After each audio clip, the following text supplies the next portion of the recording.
Nós estamos conversando sobre Santa Ceia muito mais do que pão e vinho, desde dia 6 de fevereiro de 2011. Então, são 5 meses que nós estamos nesse texto, conversando um pouco sobre ceia, e eu quero terminar essa série de estudos hoje, o primeiro semestre todo, estudando essa palavra, e no domingo que vem, o início do segundo semestre, a gente começa uma nova série de palavras para a nossa edificação.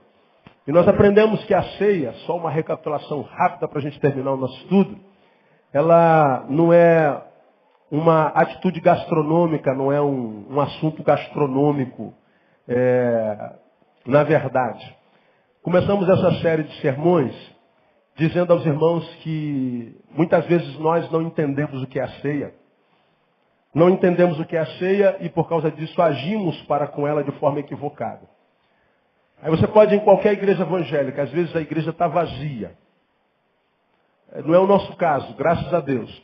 Mas no dia da ceia a igreja enche. Tem crentes que não vão à igreja o mês todo, mas no dia da ceia ele diz, hoje é ceia, eu não posso faltar. Se perguntar assim, mas por que você não pode faltar no dia da ceia? Ele não sabe, mas ele vem. Às vezes ele está vindo só para comer, porque ceia é o único culto que a gente come e bebe. E como o crente come a beça, porque não bebe, não é? E aí o cara vem só para comer pão e para beber vinho.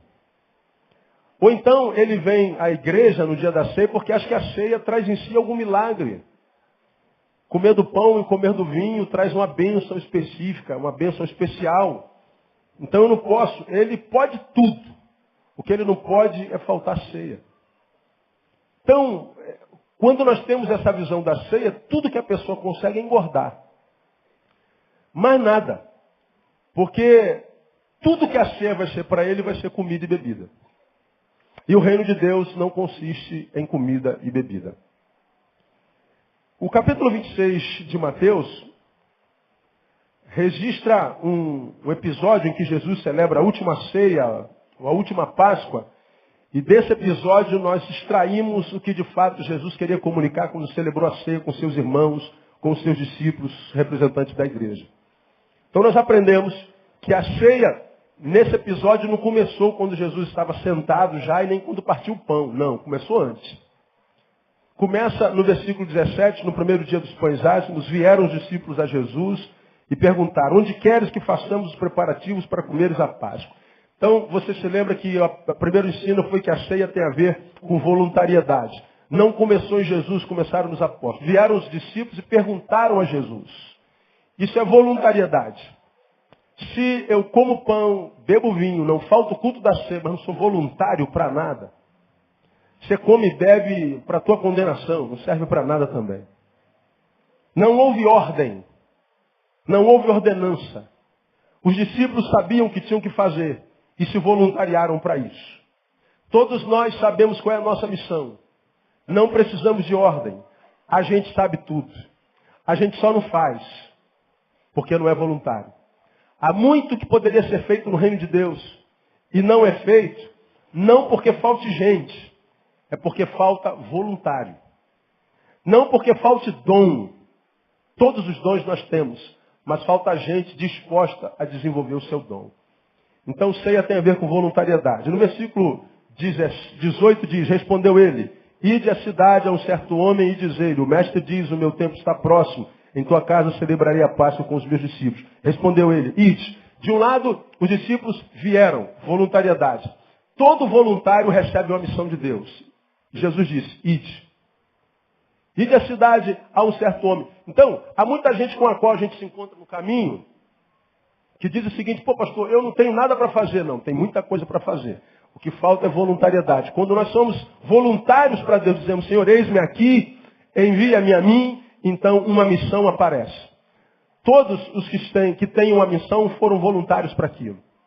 Eu particularmente não sou adepto da metodologia de ter que, você vai fazer aquilo, você vai fazer aquilo, você, sai daqui, faz aquilo. Não.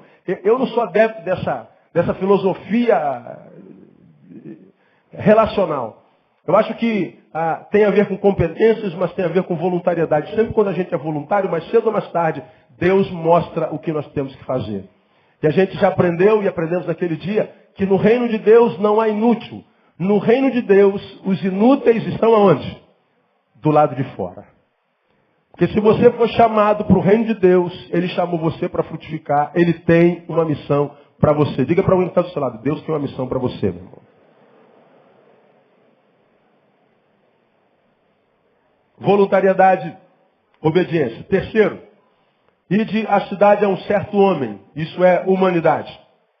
Jesus não disse quem era o homem, a cor do homem, a religião do homem, o tamanho do homem, onde é que o homem mora. Isso nada, é um homem.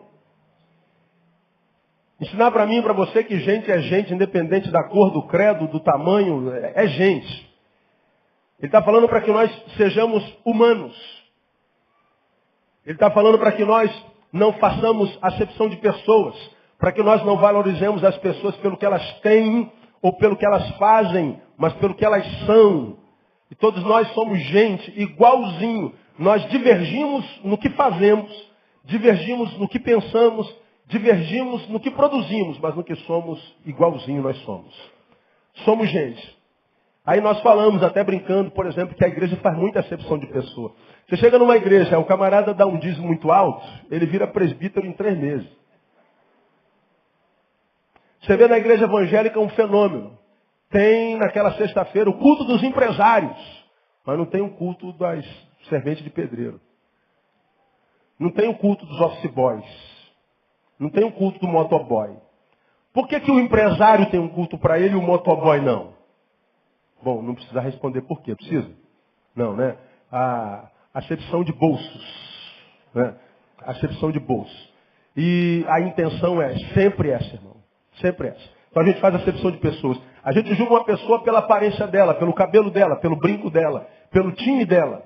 E toda vez que a gente julga alguém pela aparência, a gente peca. Vir para a ceia é bobagem. Não precisa vir mais para a ceia, irmão. Não precisa nem vir mais para a igreja. A gente julga, por exemplo, uma música pelo ritmo. Hoje o Leandro cantou uma música tremenda, ele cantou a Bíblia inteirinha num batidão. E você que é tradicionalzão, gostou de montão. Estou falando uma besteira, não? É verdade. Porque não tem a ver com ritmo. Então nem todo mundo que canta rap é mundano, é vagabundo. Nem todo mundo que canta pagode é vagabundo. Nem todo mundo que canta cantor cristão é santo. Voluntariedade, obediência, humanidade. 4, versículo 19. E os discípulos fizeram como Jesus lhes ordenaram e prepararam a Páscoa. Eles foram um homem, o mestre quer preparar a ceia na tua casa. O cara abriu a casa. Hospitalidade. Ceia tem a ver com hospitalidade. Filosecnia. Lembra disso? Filosecnia é amor ao estranho. Eu não conheço, mas trato bem. Eu amo. Diferente de 2 Timóteo capítulo 3. Filautóis. Nos últimos tempos seriam penosos porque os homens seriam amantes de si mesmos. Filautóis. Amor por si mesmo. Exclusão do outro. O outro não existe. Hospitalidade é o oposto. Filosecnia. Amor ao estranho. Então, quando nós amamos ao estranho, nós estamos dizendo, olha, todos são bem-vindos a mim. Eu não excluo ninguém. Todos são bem-vindos à casa de Deus, independente de quem você seja, porque o que importa é quem é Deus. Porque independente do que você seja e como seja, se você vier ao Deus no qual nós estamos, nós nos tornamos irmãos. Isso é hospitalidade. Então a igreja tem que estar com porta aberta para todo mundo, independente do estilo do cara. E falamos que hospitalidade gera 2 outras realidades, duas outras raízes. Da mesma raiz de hospitalidade vem hospedaria. Hospedaria é o lugar onde a gente descansa. Então nós aprendemos que nós precisamos ser o descanso do outro. As pessoas precisam olhar para nós e em nós descansar. Geralmente nós somos o que atribula, o que dá cansaço. Nós, ao invés de sermos o Espírito Santo para ela, nós somos o diabo delas. Em vez de sermos a paz dela, nós somos o demônio delas. Nós somos a razão da dor, nós somos a razão da briga, da discórdia. E o texto está dizendo que eu preciso ser alguém, quando alguém vir a mim, ela precisa encontrar descanso, como encontrou descanso em Jesus. E da mesma raiz de hospital e hospedaria, vem a raiz da palavra hospital. Hospital é o lugar para onde a gente vai quando a gente está doente. Então, hospital é o lugar onde a gente se cura. Então, Jesus está dizendo, você precisa ser o remédio e não a doença. Quando alguém passar na sua história e você passar pela história de alguém, esse alguém precisa ser curado e não adoecido. Você precisa ser o remédio e não a doença. Seja qual for o tipo de... Você pode ser uma neosaldinazinha, irmão. Para tirar uma dor de cabecinha da pessoa. Você pode ser qualquer tipo de... Mas seja instrumento de cura na vida de alguém. Aprendemos que ceia tem a ver com comunhão. 20, ao anoitecer, reclinou-se à mesa com os 12 discípulos. Mesa é sinônimo de comunhão. Comungar. Comunhão, a gente tem através dela interação, autentica nosso chamado como cristão, e a comunhão dá sabor à vida, porque nossa vida só encontra sentido quando dá sentido à vida de alguém. E aprendemos também que ceia tem a ver com verdade. E qual o problema da mentira? Por que a gente tem que dizer a verdade? Porque a mentira produz morte, retira a nossa autoridade e nos deforma enquanto filhos, porque o nosso Deus é Deus da verdade. Ceia tem a ver com mordomia. Mordomo é administrador, então administra a si mesmo. Tem a ver com sinceridade e, por último, lá no versículo 20. E tendo cantado o hino, fizeram o quê? Versículo 30, perdão. Tendo cantado o hino, saíram para onde? Para o Monte das Oliveiras. Então o texto, você que está vindo pela primeira vez, eu estou correndo por causa do tempo, diz que eles foram para a casa do homem, Jesus sentou à mesa, partiu o pão, disse, comei dele todos, bebei dele todos. Jesus diz que um de vocês vai me trair, aquela coisa toda. Aí ele celebra mesmo com o traidor. E depois que eles celebram a ceia, acaba a ceia, eles cantam o hino e voltam para a vida. A ceia começou com voluntariedade. Os discípulos foram até Jesus. E terminou como? Com adoração. Nós estamos 5 meses pregando isso aqui. Começa com voluntariedade. Termina na adoração. Por que para mim termina na adoração? Porque a adoração é aquilo para o que nós fomos nascidos, fomos criados. Algumas coisas sobre adoração, bem rapidinho. Salmo 22, vamos lá, bem rapidinho. Salmo 22, versículo 3. Contudo, tu és santo. Leia o restante comigo. Entronizado sobre o quê? Os louvores de Israel. O santo, que é ele, está entronizado. Entronizado é estar sentado no trono. E ele está sentado no trono do quê? Dos louvores de Israel. O Israel de Deus somos nós. Amém ou não? Diga assim, eu sou Israel. Diga, irmão, que está do seu lado, você é Israel. Esse texto está dizendo que o santo está entronizado sobre os seus louvores. Já pregamos sobre adoração aqui, eu não preciso repetir. Todas as religiões, independente do Deus que elas adoram ou evocam, todas elas usam canção para evocar a entidade que adora. Você pode ir do islamismo, passando pela umbanda, quimbanda, catolicismo, protestantismo, judaísmo. Independente do Deus ou da entidade que ele adora, a música está sempre envolvida na evocação da sua entidade. Mostrando para mim e para você, como diz o salmista, que quando o salmista diz que o meu louvor virá de ti, no meio da grande congregação, ele está dizendo a música é a única coisa que inunda todos os mundos. A música tem no céu e a música tem na terra. No céu você não vai mais orar. Não precisa. No céu você não vai ser mais diácono, presbítero, pastor, apóstolo, graças a Deus, né? No céu não vai ter mais microfone, não vai ter solista. No céu não vai ter mais função eclesiástica nenhuma. Acabou tudo. Porque o trono será, a luz de Deus estará no meio de nós. Nós vamos ter acesso direto a Deus. Agora, uma coisa que tem na terra vai para o céu. O que é? Música, adoração.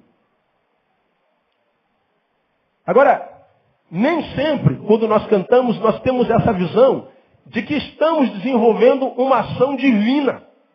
E por que nós não temos? Porque muitas vezes nós vemos músicas que não são usadas para a glória de Deus. Pelo contrário, são muitas vezes usadas para evocar entidades malignas, são evocadas para menosprezar a dignidade humana, para diminuir a grandeza do que é o ser humano. A música, ela é divina, mas ela pode ser usada por uma função negativa, muitas vezes até maligna. Mas esse texto diz que quando nós adoramos a Deus em espírito e em verdade, porque a Bíblia diz que ele procura adoradores, mas adoradores que adoram o Espírito em verdade. Quando nós adoramos o Espírito em verdade, nós criamos uma ambiência que se assemelha à ambiência do céu. Por isso que a Bíblia diz que Deus habita ali. A música tem esse poder de criar uma ambiência na qual o Espírito Santo trabalha com facilidade, com fluidez.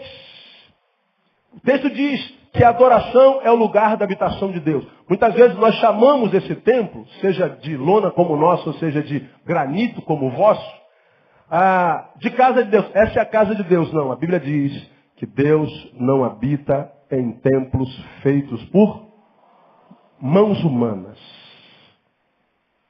Agora esse texto diz que Deus está entronizado, Ele habita no meio dos louvores do seu povo. O lugar no qual Deus habita não é nesse tabernáculo.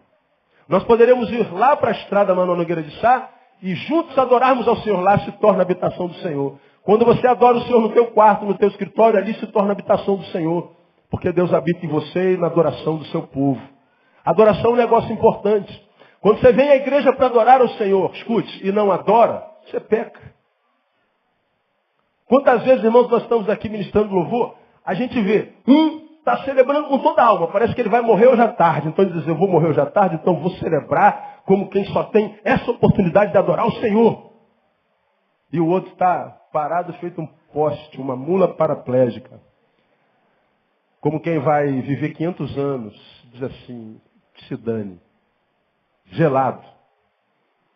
Falei, nós cantamos aquela canção, não tem tempo de dizer, quando nós cantamos, quão grande é o meu Deus, cantarei quão grande é o meu Deus, todos hão de ver o quê? Quão grande é o meu Deus. Cara, essa música é uma coisa maravilhosa demais. E a gente está declarando, o meu Deus é grande. E quando a gente diz assim, ó, todos hão de ver quão grande é o meu Deus, estou dizendo, ó meu problema. Segura que você vai ver o tamanho do meu Deus. Você está dizendo para os teus Golias, segura que você vai ver o tamanho do meu Deus. Dificuldade, fica ligado que você vai ver o tamanho do meu Deus. Você está dando uma declaração de fé. Mas há alguns que conseguem ficar mórbidos. E nem declarar consegue.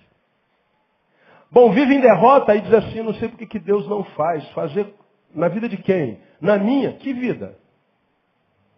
Qual vida? Você está vivo? Tem certeza que você está vivo? Porque a Bíblia diz, vamos agora para outro texto lá em Efésios capítulo 1.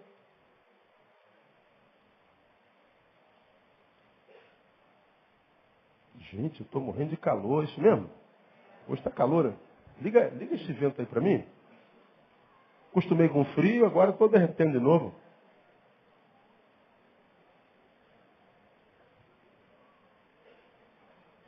Vamos lá, quem já abriu Efésios 1, diga, eu já abri. Versículo 3, bendito seja o Deus e Pai de nosso Senhor Jesus Cristo, o qual nos abençoou com todas as bênçãos. Quantas bênçãos? Todas as bênçãos espirituais das regiões celestes. Quantas bênçãos mesmo, irmão? Diga assim para alguém que está do seu lado, a tua bênção já foi despachada, irmão. Quem recebe, diga, eu recebo essa palavra. Então não está faltando nada não, ele já liberou. Mas por que não chegou, pastor? Talvez você não esteja pronto, né? Todas as bênçãos espirituais das regiões celestes em Cristo Jesus, como também nos elegeu nele antes da fundação do mundo para sermos santos e irrepreensíveis diante dele em amor, e nos predestinou para sermos filhos de adoção por Jesus Cristo, para si mesmo, sendo segundo o beneplácito de sua vontade, e para, leia comigo, o louvor da glória da sua graça, a qual nos deu gratuitamente no amado. Nos elegeu nele, antes da fundação do mundo, para o louvor da sua graça. Da sua graça. Eu nasci, você nasceu para adorar. Deus te criou e te fez adorador. Quando a sua palavra diz que Deus procura adoradores, Ele está dizendo, eu estou procurando gente que é o que é em essência. O que nós somos em essência? Adorador. Quando Deus diz que está procurando adoradores, Ele está dizendo, eu estou procurando gente que não foi deformada pelo tempo presente. Eu Eu estou procurando gente que não deixou de ser quem é por causa das adversidades da vida. Eu estou procurando gente que luta para continuar sendo o que é, para continuar sendo aquele que é no meu coração, porque no coração de Deus, você e eu somos todos adoradores. Agora, quando eu deixo de adorar, seja por canção ou por estilo de vida, que a adoração não é só música, a música é uma das vertentes da adoração, eu estou dizendo, Deus, eu deixei de ser quem eu sou. E o que eu sou? Eu sou adorador. Aí você entende melhorzinho. Quando Deus diz que procura adoradores que o adorem em espírito e em verdade, Ele está dizendo, estou procurando gente que continua sendo aquilo que eu sonhei que ele fosse. E você já aprendeu que a dor, ou a forma como a gente lida com a dor, tem o poder de nos desconfigurar da condição de adorador para murmurador. A dor chega a mim, como chega a vida de qualquer um dos meus irmãos. Só que nós reagimos às dores de forma diferente, sempre achamos que a nossa dor é pior. Sempre nós achamos que a nossa dor é pior. E muitas vezes, quando nós achamos que a nossa dor é pior, é porque a gente não lida com a dor de ninguém. Vivemos em torno do nosso umbigo. O nosso mundo é desse tamaninho. E no mundo dentro do qual a gente vive, a minha dor é a maior, lógico. Mas não é que a sua dor seja maior, é que o seu mundo é pequeno demais. Se você amplia o leque do teu serviço, das tuas relações, você vai se encontrar com gente que tem dores muito maiores que a sua, e que só em saber que a dor dele é maior do que a tua, e ele está suportando, você já alcançaria força para suportar a sua. É como quem está querendo morrer porque não tem um par de sapato para vestir. Poxa, Deus me abandonou. Deus não me dá um par de sapato. E aí você caminha descalço na rua e vê alguém vindo de cadeira de roda sem pés. Aí se você olhar para a condição dele, você vai dizer assim, está sem sapato? É uma bênção. Você murmura porque você odeia usar óculos, mas tem que usar essa desgraça, porque Deus não cura o teu astigmatismo. Já fiz todas as campanhas, já dei toda a oferta que o pastor disse que eu tinha dado, mas essa desgraça eu não me liberto. Já neguei meu estigmatismo, minha miopia. Não aceito essa miopia. Eu não recebo esse estigmatismo. Eu não estou míope. Eu não estou astigmatizado ou estigmático. Embora esteja tudo embaçado. Eu não estou. Eu declaro que eu não estou. Aí você reclama dessa desgraça. Até se encontra com alguém que não tem só essa desgraça no olho, mas tem uma bengala na mão. E você vai ver que o teu astigmatismo é uma bênção. Você reclama desse salário de fome maldito que o teu patrão te paga. Meu emprego é uma desgraça. Até que você passa embaixo da ponte e vê pai, mãe, 3 filhos. Sem ter essa desgraça de emprego que você tem. Que se você largar, tem uma filha de 1 milhão de brasileiros querendo essa desgraça que você diz que é desgraça. Então a dor, ou melhor, a forma como eu lido com a dor, pode me deformar da qualidade de adorador para murmurador. Adorador Deus procura, porque a grande maioria dos seus filhos foram deformados pelas circunstâncias e se tornaram murmuradores. De modo que quando Deus os vem visitar, Deus não os acha. Quando esse murmurador pede para Deus abençoar a sua vida, Deus vem em encontro dele procurando a sua vida, mas a sua vida não está lá. Não, eu estou procurando o Neil. Cadê o Neil? Aqui, eu sou eu. Não, que você? Não, que isso? Eu tenho o Neil idealizado aqui no meu coração e você não tem nada a ver com o Neil que eu idealizei. Você é uma farsa, rapaz. Você pode ser qualquer coisa que carrega o nome do Neil, o cheiro do Neil, a aparência do Neil, mas você não é Neil. E Deus continua me procurando. Mas por que não me acha? Por que não te acha? Porque nós tiramos a adoração da nossa agenda, da nossa essência. A adoração virou uma coisa que a gente faz e não mais uma coisa que a gente é. Então a adoração é o lugar da habitação de Deus. Adorador é o que nós somos em essência. E a relação de Deus é com adoradores. Deus não procura pastores, Deus não procura bispos, gente capacitada. Deus procura adoradores. Portanto, ele está dizendo gente que não deixou de ser quem é, porque não vive o que sonhou viver. Ele está procurando gente que tenha conteúdos essenciais. Mas essa palavra ela é tão séria que, se você for honesto, ainda que deformado, você vai ver por que quem sabe não acontece na vida. Você vai ver porque muitas vezes não tem experiência na oração, porque não tem experiência no quarto, porque o que recebe na igreja não amanhece contigo domingo. Se você for honesto, você vai entender por que não flui, do interior não flui rio de água viva. É porque Deus trabalha com o que você é em essência. E nós nascemos para adorar o Senhor. Domingo nós tivemos uma experiência aqui engraçada. Alguém esteve aqui na igreja, teve uma participação e tal, e depois saiu correndo para ir para um show. E claro que eu não vou falar o nome, fica tranquilo, viu, irmão? E a mãe falou assim, não vá, fique. Não, tem que ir, eu não posso perder. E foi. Aí perdeu a palavra de domingo à noite, perdeu o cafezinho de Deus de domingo à noite, a janta que foi a palavra, o cafezinho depois da janta, o pudinzinho depois da janta, a oportunidade de dar um abraço a alguém, liberar uma palavra de graça, mas estava sendo influenciada e abençoada por um outro tipo de palavra, por outro tipo de adoração. A gente tem secundarizado a comunhão, a gente tem secundarizado a fé, a gente tem muitas vezes terceirizado a Deus. A gente dá a Deus o que sobra de nós, o resto do nosso tempo, o resto do nosso talento, o resto das minhas forças, o resto de tudo. Eu venho à igreja se eu estiver bem, se eu não estiver bem, eu largo tudo que se dane e vou enfiar o pé na jaca. Pois é, aí tu enfia o pé na jaca, daqui a pouco está bem, enfia o pé na jaca, daqui a pouco está bem, e geralmente quando acaba onde? Com o pé na jaca. E no pé da jaca dizendo assim, Deus, onde é que tu estavas? No mesmo lugar de sempre, filho. Só que os meus filhos foram criados para adorar o meu nome. Os meus filhos foram criados para andar perto de mim. Porque filho não deixa de ser filho, mesmo quando caso. Você pode viajar para a China, filho. Continua sendo meu filho e continua tendo contato comigo. Mas o que a gente faz? A gente perde todo o contato com o papai. Parece que a gente é filho, mas não daquele pai. Parece que a gente não nasceu do útero dele. E a gente não sabe por que a vida está como está. Ceia tem a ver com adoração. Ceia tem mais. Quando a gente vai... Atos 16. Vamos a Atos 16 bem rapidinho. Preguei sobre esse texto tem uns 3 meses.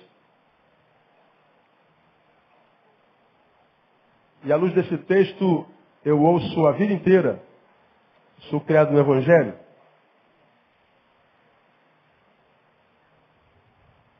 Que o louvor liberta. Mas em que perspectiva? Veja o versículo 25. Pela meia-noite, Paulo e Silas oravam e faziam o que? Lembra mim? Cantavam hinos a Deus enquanto os presos os escutavam. Há quem cante, diga, há quem cante e há quem escute. Diga assim, o adorador canta, o preso escuta. Diga, o liberto canta, o amarrado escuta.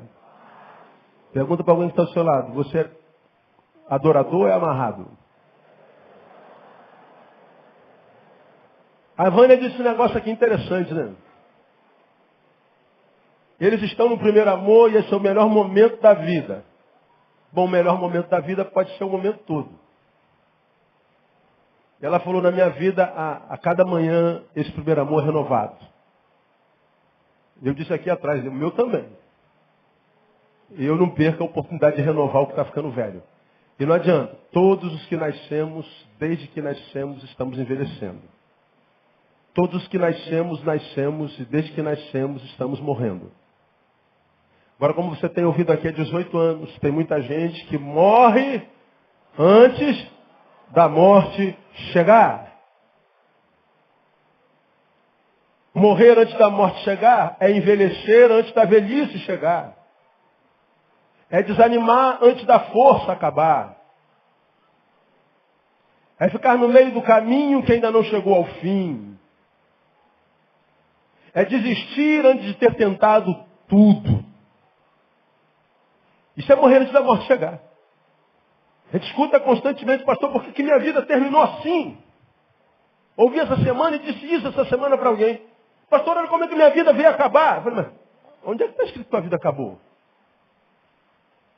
Da onde você tirou que acabou? Não, mas Deus, o que aconteceu? Ué, daí? O que aconteceu eu sei. Agora, onde é que está escrito que a tua vida acabou aí? Pô, não acabou, pastor? Não, você está aqui vivo, respirando no mesmo ar que eu. Você está falando, trocando ideia comigo. Enquanto a vida há esperança. E li o Salmo 40 com ele. Esperei com paciência no Senhor, e ele se inclinou e me ouviu quando clamei por socorro. E pôs os meus pés sobre uma rocha. Mas por que Deus fez isso? Porque ele esperou com paciência. Há muitos de nós que não sabem lidar com a dor e dizem, a minha vida acabou. Não, tua vida não acabou. Tua vida só acaba quando Deus disser, acabou. Se Deus não disse acabou, o diabo não tem esse poder. Ainda que ele diga, ó, você está acabado, não acredita, ele é mentiroso desde o princípio, irmão. O que é aquela frase ou aquela vida na qual o diabo coloca um ponto final, vem Deus e coloca uma vírgula. É só um tempinho para você respirar. É um hiato. Mas se você acredita que Deus é maior do que o teu inimigo, a tua vida segue com dor ou sem dor. E no lugar da tua vergonha, ele dá dupla honra no nome de Jesus. Posturas. Pela meia-noite, Paulo e Silas oravam e cantavam hinos a Deus enquanto os presos escutavam. De repente, houve um tão grande terremoto que foram abalados os alicerces do cárcere e logo se abriram todas as portas e foram soltos os grilhões de todos. Aí vem alguém e fala assim, um louvor liberta. Adore ao Senhor que teus grilhões vão ser quebrados. Nem sempre. O que quebrou o grilhão, irmão, não foi o hino que eles cantavam. Não, pastor, eles podiam estar cantando tão desafinado que nem o grilhão aguentou. Não, não foi o louvor que quebrou, não. O que quebrou foi o Deus que eles adoravam. E por que Deus quebrou o grilhão de Paulo e Silas e não quebra de muitos de nós?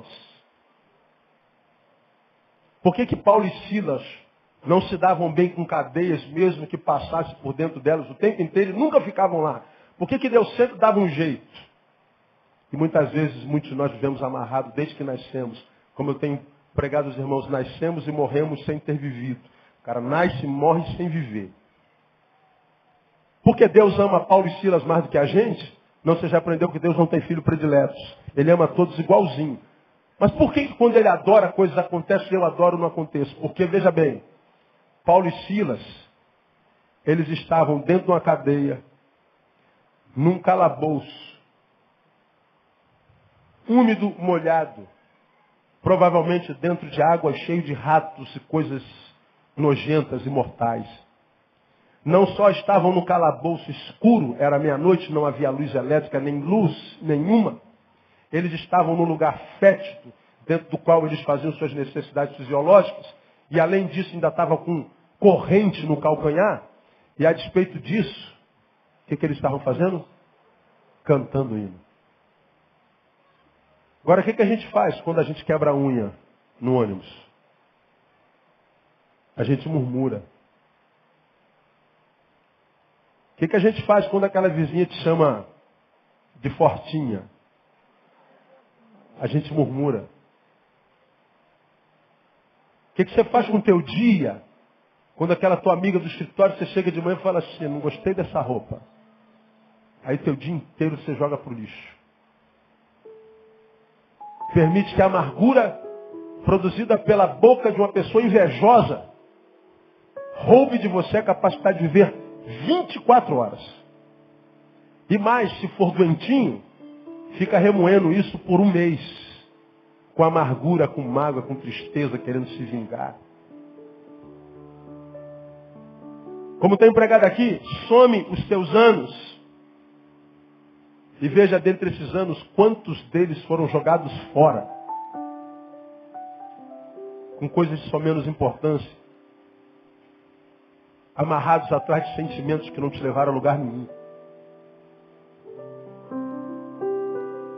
Quantas vezes nós permitimos que alguma coisa que nos produz dor gera em nós uma dor muito maior do que aquela que ela pode produzir. Perdemos 1, 2, 3, 4, 5, 10 noites de sono. Por causa de um problema que se tivesse algum poder, teria poder para tirar pelo menos 1 hora minha de sono. Mas 10 noites. É aquela questão do medo e da fobia, não é? O que é o medo? O medo é um sentimento abençoado. Que bom que a gente tem medo. Porque se a gente não tivesse medo, nós entraríamos em coisas que de repente delas nunca mais sairíamos. O medo gera bom senso. O medo me faz pensar mais uma vez. O medo me faz refletir. Então o medo é uma bênção. Quando é que o medo se torna um problema? Quando se transforma em fobia. Qual a diferença do medo para a fobia? Bom, o medo é um sentimento que eu tenho quando estou diante de uma ameaça. Bom, se eu estou diante de uma jararaca, eu sinto medo. E corro dela e não encaro. Bom, esse medo de uma jararaca que me faz correr dela é um medo proporcional à minha ameaça. Então é um medo normal.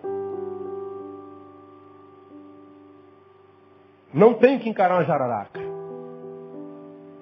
Agora, quando é que se transforma em fobia? Quando o meu medo é por uma joaninha, e eu olho a joaninha e já nem olho, mas já saio correndo como quem... Quem está correndo de quê? Da joaninha. Espera aí. Esse medo é proporcional à ameaça? Não. Então já pode ser um início de fobia. Já estou diante de algum desequilíbrio. É como aquele pessoal que tem medo de barata. Fobia. Pega a baratinha e o medo que se tem dela. Esse medo fóbico me transforma num precoce derrotado. Lembra o que é medo? Se você se lembra muito tempo atrás, medo é, diga, fé na derrota. Diga, medo é fé na derrota. Eu olho para a ameaça e a minha fé está na derrota. Se eu encarar, eu perco. Com medo de perder, nem encaro. Fujo.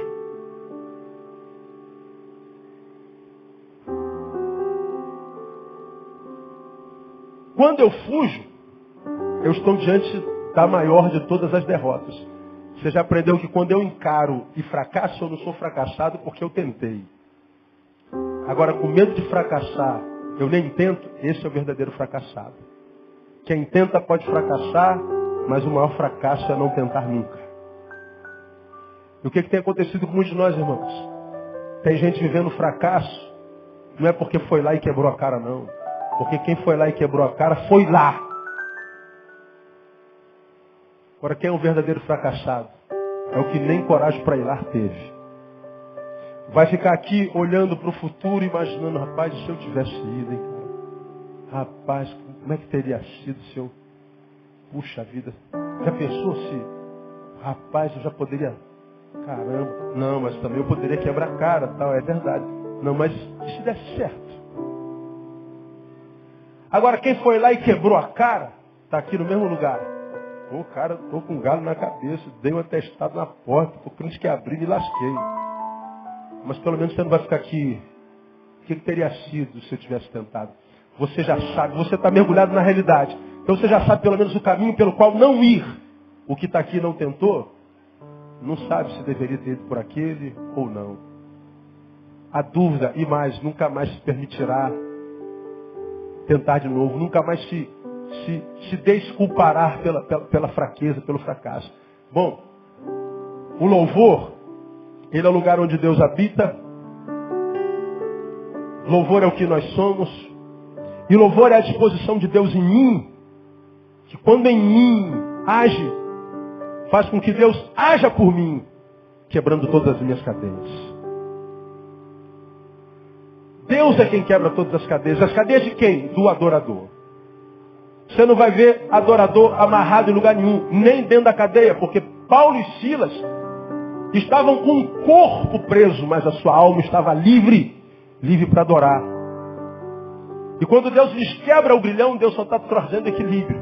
Bom, já que vocês são livres de alma, sejam livres de corpo também.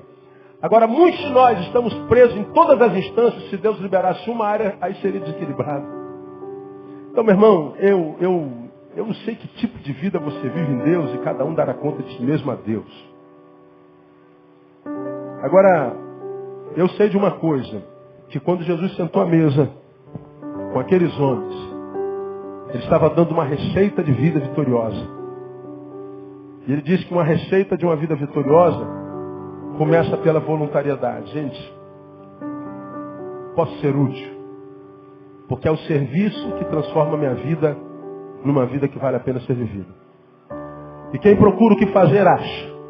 Ele recebe uma missão. Quando ele recebe uma missão, ele cumpre a missão na perspectiva da dinâmica de Deus, porque Deus se humanizou. Portanto, o meu papel no caminho é me humanizar também. Lembra? Eu não sou um ser humano tentando me transformar num santo. Eu sou um santo tentando me transformar num ser humano. Que é muito mais difícil ser humano do que santo. Por isso que há tanta gente buscando essa santidade que só vive aqui em cima. Aqui embaixo está difícil demais, né? Tua carne luta contra você o tempo inteiro. Tua ganância, tua soberba, teu desejo. Então a gente finge que não está sentindo nada, está tudo amarrado, a gente surta para cá e tenta se convencer que é aquilo mesmo. Então, solidariedade, serviço, missão, humanidade, comunhão e por aí vai. E termina na adoração. Isso é o que faz uma vida valer a pena. Minha oração, irmão, que essa série de palavras não entre aqui e saia aqui na tua vida, pelo contrário, entre aqui e desça até aqui, e daqui reverbere em todo o teu corpo, te dando a graça de viver uma vida que vale a pena ser vivida. Deus te abençoe e te capacite para tal, no nome de Jesus. Quem recebe essa palavra, aplauda ele bem forte, porque ele é digno. Vamos ficar em pé, irmãos.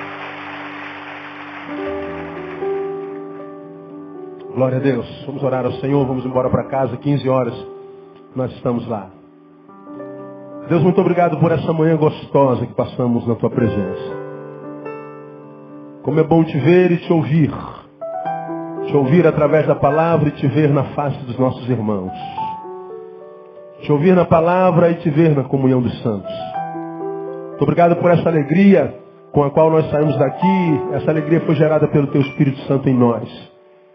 Te louvamos por essas muitas vidas que descerão as águas nessa noite, nesta tarde.